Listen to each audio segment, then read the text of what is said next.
I've got some great questions today. The main one is on what kind of firewood to use when you're cooking outdoors. Thanks for joining us today on Questions and Answers with James Townsend and Son.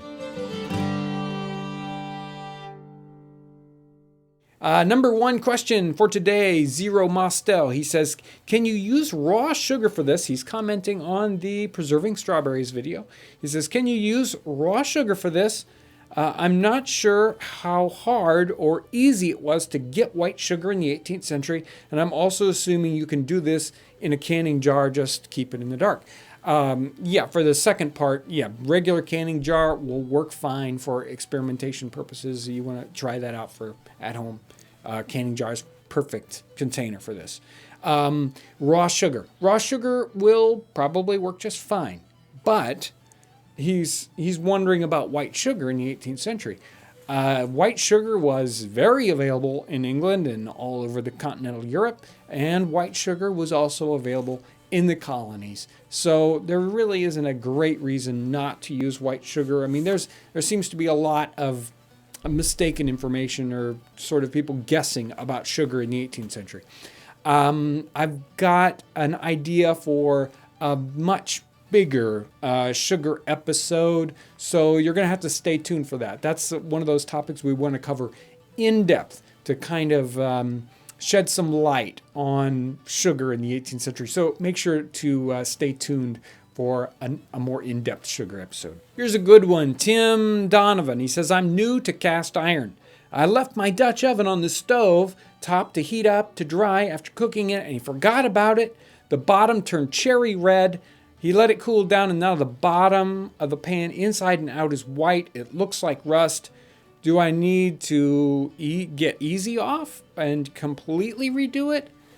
Well, I wouldn't do easy off. I never want to put nasty toxic chemicals on my food things to clean them off because I never know if I can get rid of it all. So I don't suggest using easy off on your cast ironware. It sounds to me like you just cooked the seasoning off, and that isn't terrible. It isn't that big of a deal. I would just wash that back, scrub that back off, and it's even if it looks like rust, it's not rust. It might be a very light coating of rust. That's really not a problem. I would just scrub off that.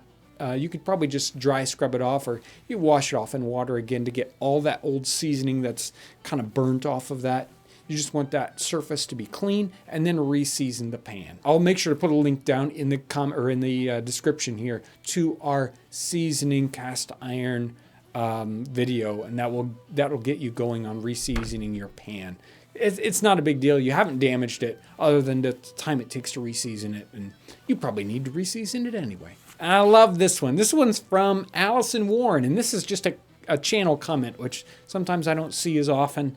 But this one, she says, I love your channel. I've never been to a reenactment. Your videos are very inspiring for one to attempt to get involved. I would like to inquire about fires. As I am a millennial of the millennial generation, most of my cooking experience with fires has been with charcoal or with gas. I know this question maybe is a bit silly, but are there any woods you shouldn't cook with because cooking them would make the food harmful to you? It's a good question. And really, there's only one wood I could think of off the top of my head that would be dangerous to cook with. And that would be if you had scraps of treated lumber. And that's one of those things, if you're burning wood scraps and it's greenish tinted or something that you might think was treated wood that they used like for decks and so that bugs don't eat it and it doesn't rot. That is dangerous to cook with because a lot of those are, those chemicals that they treated the wood with can go in the smoke and then can come back down on your food, and that would be bad. But almost any regular wood is going to be fine. I wouldn't worry about cooking with any specific.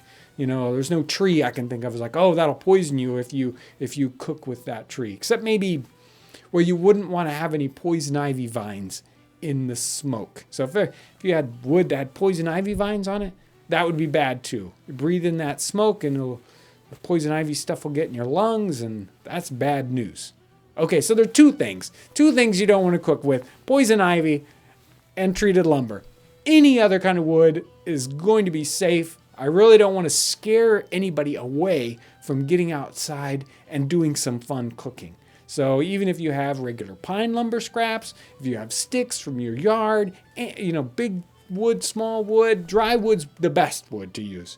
In fact, I'll put a link down in the comment section or in the description section that'll talk about all the different kinds of trees and what woods are best for, say, heating, what firewoods are best to use. But really, for outdoor cooking, that's not nearly as much a concern. The main thing is get out there and do the cooking.